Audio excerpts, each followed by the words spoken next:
E o Rodolfo Landim, que deu essa entrevista, ele também detalhou uma conversa com o Gabriel Barbosa, o Gabigol, sobre a responsabilidade de assumir a camisa 10 histórica do Flamengo. E nós temos aqui as aspas do Rodolfo Landim, presidente do Flamengo, para você, com arte e tudo na tela, você que nos acompanha com imagens, está aí. Abre aspas. Com a camisa 10 vem uma série de coisas. Exemplo, responsabilidade, comportamentos que são importantes para alguém que vai vestir a camisa 10 do Flamengo. Falei para ele, você vai ter que mostrar para mim que está preparado, em termos de mudar algumas posturas que você tem. E acho que você sabe do que eu estou falando. Ele olha e não responde nada. Ele é muito maduro, muito inteligente, de resposta muito rápida. Captou claramente o que a gente falou e sabe que tem um símbolo muito maior do que apenas o número 10. Fecha aspas, a declaração do Rodolfo Landim.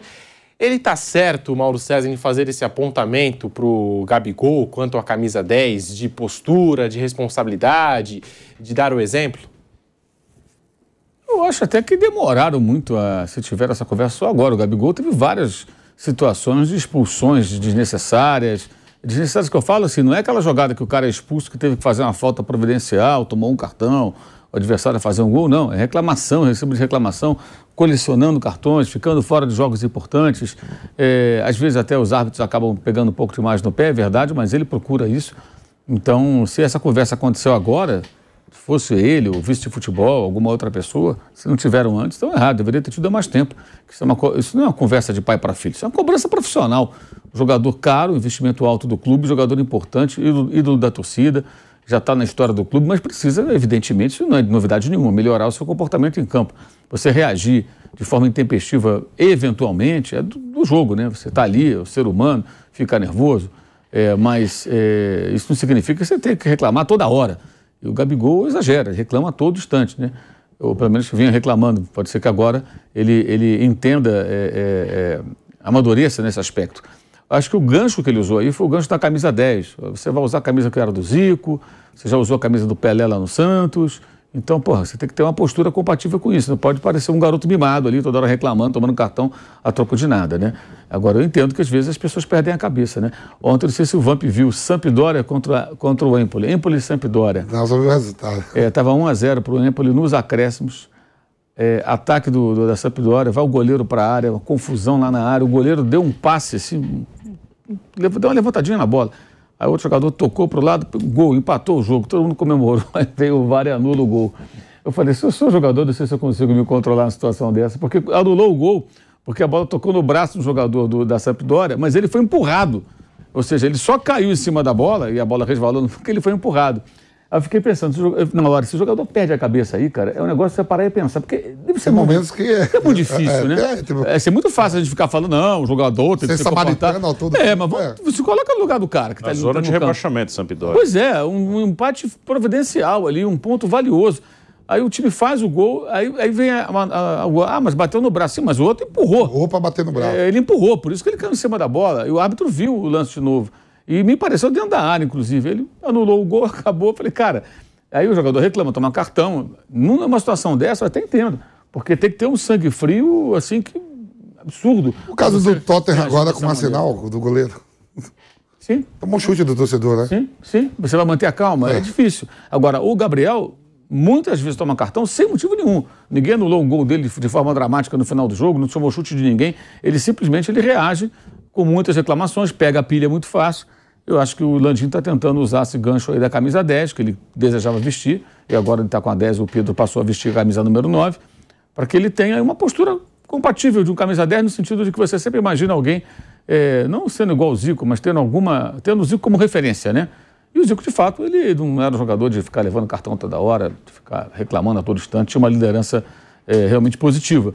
E no domingo, pelo menos, o Gabigol se comportou bem, o jogo foi mais tranquilo, o adversário não exigiu tanto, não teve nenhuma situação de provocação, mas ele fez um bom jogo, inclusive se movimentando, saindo da área, dando passe, que originou o quarto gol, marcou o seu gol, fez uma boa partida, né? Tomara que ele amadureça, ele precisa realmente amadurecer com relação a isso, porque é um desperdício um jogador da capacidade dele ficar fora de vários jogos ou tomando cartões sem a menor necessidade, cartões totalmente evitáveis. Ô Vamp, o Gabigol é craque, a gente sabe disso, mas um jogador com a personalidade dele deve ser difícil ouvir esse tipo de coisa, porque até o Landim disse na entrevista, né? Eu falo pra ele e tal, ele olha, não responde nada. Como é um jogador como o Gabigol, com a personalidade dele que a gente sabe e tal, daquele jeitão dele, ter que receber esse tipo de palavra do presidente do Flamengo? Começa a analisar, né? É o sonho de todo mundo, principalmente os grandes atletas, e a Copa do Mundo, né? E o Gabigol não foi essa Copa do Mundo, não é por parte técnica ou tática, não. Foi por conduta. Isso eu já falei aqui várias vezes. Falei antes, bem antes. Falou mesmo. Bem antes, porque o treinador já tinha falado com amigos dele. Falou. Da conduta Você do Gabigol. essa informação porque aqui é pra bem antes.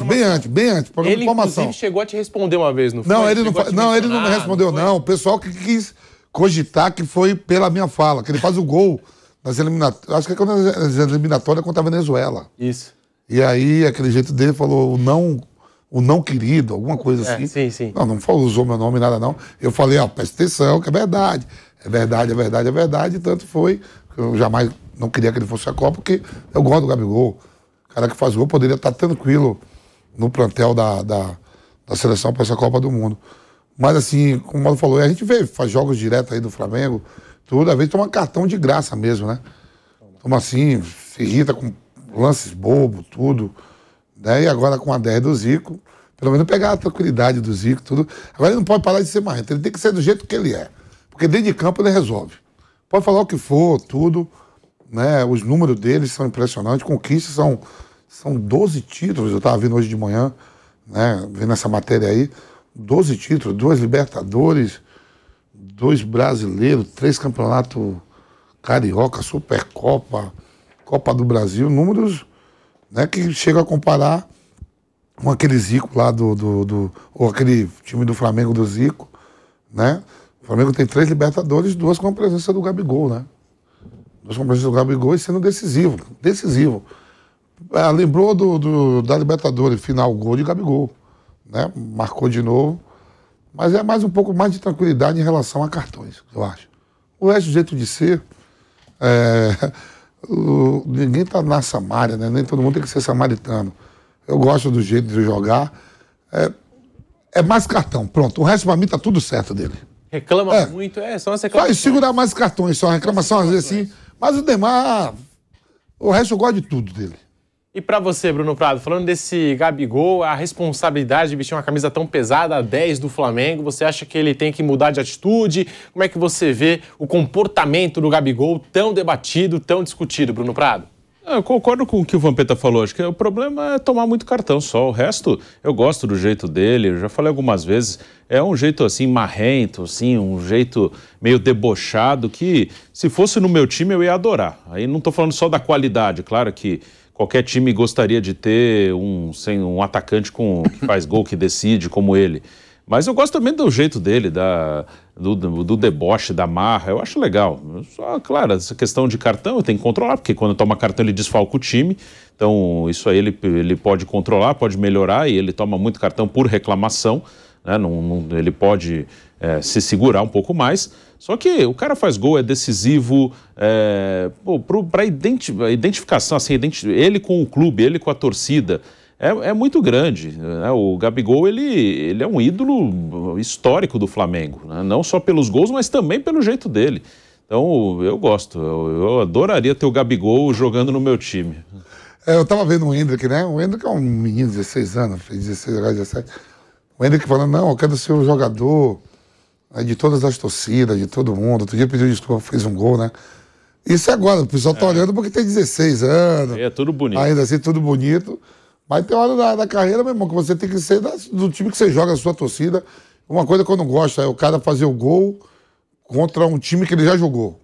Não tô falando que você tem que ir lá na torcida adversária. Você tem que comemorar. O gol é o gol. Tá jogando pelo clube que te paga. Eu mesmo fiz um gol contra o Vitória, onde eu comecei, Corinthians Vitória. Até um dos gols mais bonitos que eu tenho na minha carreira, dentro do Pacaembu, no Fábio Costa. E saí comemorando. No time do Corinthians, com os jogadores. Aí o narrador lá da Bahia falava assim: gol do Corinthians, gol do Traíra. Gol do Vampeta. É o gol, o momento que é ruim já de fazer um gol, um volante. Quando eu faço, eu não vou, porque não é respeitando, não é de respeito. É o seu trabalho, Aí eu gosto das atitudes, E ele é um cara que não dá trabalho fora de campo. Você não vê o Gabigol, aquela polêmica lá que... Teve na pandemia a polêmica lá. Mas sabe, se a pandemia pega mesmo todo mundo que tava fazendo arte, que tava fazendo... E aquele dia ele até me salvou. Eu gosto tanto dele que ele me salvou. Porque, Mauro, foi meu aniversário. É verdade. 13 de março de 1900. Eu nasci 13 de março de 74. Pego um avião daqui, vou para 2.100 quilômetros de São Paulo. Eu nasci em Nazaré, na zona rural. Eu nasci no município de 28 mil habitantes. Eu fui jogar bola com meus amigos dentro do mato. Alguém filmou e falou, ó, o outro lá desrespeitando a pandemia. Tava eu e mais 25 amigos jogando um borracha. Depois a gente fez um churrasco. Meu aniversário é 2.100 quilômetros. Me acharam, aí saiu no Globo.com, lá, o outro desrespeitando a pandemia dentro da roça, dentro do município de 6 mil habitantes. Em Muniz Ferreira, nada demais. Eu estava 10 horas da manhã de sábado, jogando bola. Aí o Gabigol falou, não, vou salvar o Vampeta, à noite eu vou no cassino. Aí apareceu, aí cobriu tudo. O que foi mais legal nesse dia foi o Alexandre Frota. Prendendo o Alexandre Frota. Se o Alexandre Frota vem me dar aquela cana, eu ia preso de outra forma. Desacato, ia dar uma cadeirada nele, qualquer coisa. Cadeirada. Pra bater no homem, o homem é grande. É grande. Mas foi legal. Alexandre Frota chega lá, vambora. Vamos, Alexandre Frota dando cana. É brincadeira isso. É o país. Depois o vídeo dele é muito bom, né? E não tava só o Gabigol, também tinha um funkeiro, enfim, tinham outras pessoas, outras personalidades. Isso aí na pandemia, Alexandre Frota dando cana. E aquele japonês da Federal dando cana em todo mundo também. Depois o japonês vai preso, todo complicado. Esse é o Brasil. Esse é o Brasil que a gente gosta. Pois é, eu lembro muito bem dessa Não, mas só isso, não. Agora, não lembro de qualquer outra coisa. De faltar em treino, de nada, chegar fora brigar de com o forma. companheiro. Não. Discussão dentro de campo, normal. Nada assim. Nada também. Parece que os caras que jogam com ele gostam dele, a maioria. Claro que pode ter um ou outro problema. Você convive com um monte de gente aí. Ele já jogou com um monte de gente. Pode ter um ou outro que jogou com ele e fala, não gosto dele, o cara é malo. Mas parece que no geral... O problema é que, assim, hoje em dia a gente vive numa sociedade extremamente hipócrita, onde o politicamente correto impera muitas vezes e as pessoas cobram isso, né? E no futebol, acho que muitas vezes se analisa não levando em consideração o contexto, né? Que é o que eu estava falando. Você está no campo, calor do jogo. Por exemplo, final de semana agora, o episódio do Martinelli com o Richarlison. E aí o Martinelli foi cumprimentar o Richarlison, estava fora do campo, foi bater o escanteio, o Richarlison não estendeu a mão para ele. Aí teve gente julgando o Richarlison. Acho que você pode querer criticar ou elogiar o Richarlison por várias razões. Mas, cara, tá no calor do jogo, ali é o adversário, o cara tá cuspindo a abelha africana, meu irmão. Pô, tá perdendo o jogo, é o grande rival. Liderando o campeonato, uma derrota que coloca o Tottenham longe da briga pelas melhores posições e deixa o Arsenal assim com o caminho pavimentado para ser campeão. Então, você imagina, quer dizer, eu penso assim, ali o Richarlison, ele encorpa o torcedor do time dele. Ele sente a derrota como o torcedor, ele perde um pouco. Poderia ter dado a mão ali, foi uma delicadeza, foi. Mas vamos pensar no contexto. Ele não está passeando pelo shopping, no restaurante, encontrou o Martinelli, todo mundo ali tomando um vinho, uma cervejinha ali, uma água para não bebe. Aí de repente chega ali, fala com você que você joga no Arsenal. Não, é um calor do jogo.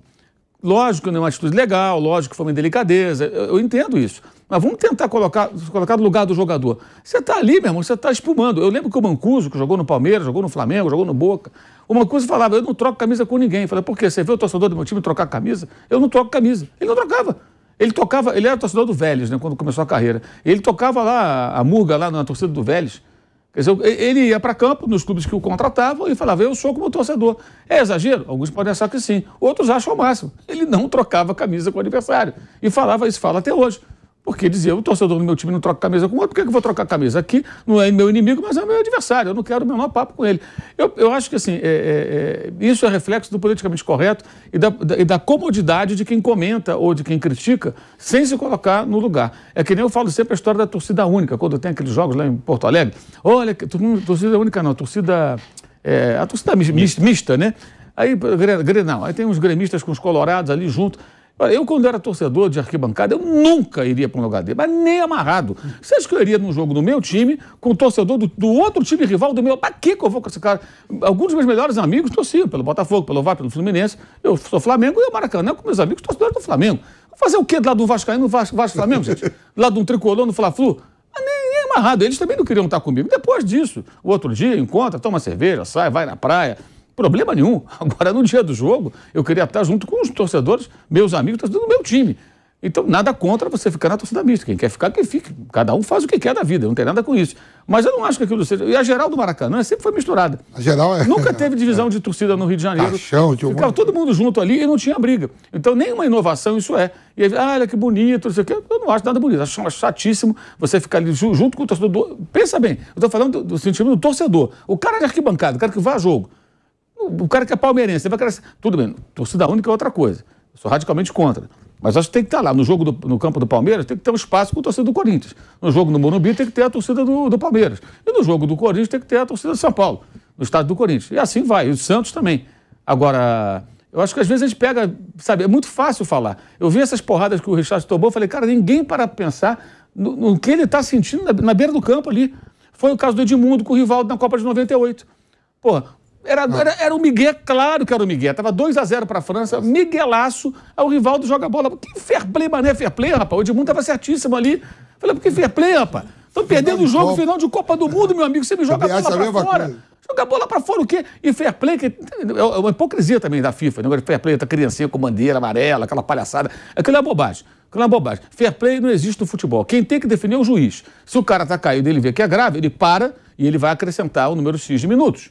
Não é o jogador que tem que fazer essa avaliação. Isso cabe ao árbitro. Ele que tem que ir em campo decidir se ele deve ou não paralisar o jogo. E se ele perceber que é migué, ele tem que ter malícia para isso, ele ou deixou correr, ou se ele perceber, ficar inseguro, vai que o cara está machucado, ele para e fala, se for migué, se prepara, que eu vou dar desconto, vou dar acréscimo aqui direto. Se eu ficar jogando até amanhã de manhã, se você ficar deitado. Ele pode falar para o jogador, né?